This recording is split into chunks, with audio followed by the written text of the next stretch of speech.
Hi everyone, welcome back. So let's see how pre-signed URL works. So what I have done is I have opened my bucket. Okay, I'm inside my bucket. I will just access one of the bucket. This is one of the bucket, and I will upload a new object. Click on upload, add files, and I will upload a sample file. And then I will finally upload it. Upload is successful. Let me access this URL.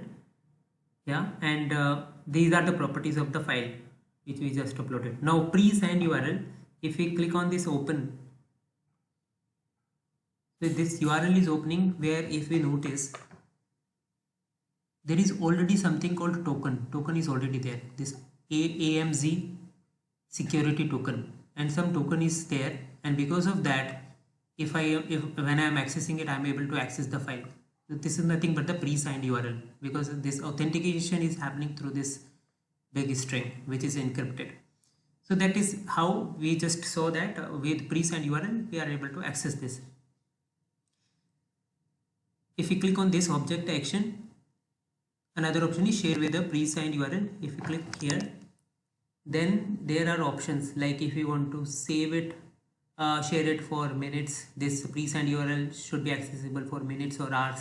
How many minutes, number of minutes we can specify, hours, number of hours we can specify. Okay, and then we just create the pre-signed URL. So for example, if I say this URL should be accessible for 10 minutes, so this with this URL it will be accessible for 10 minutes. That's it in this video. Thank you so much for watching.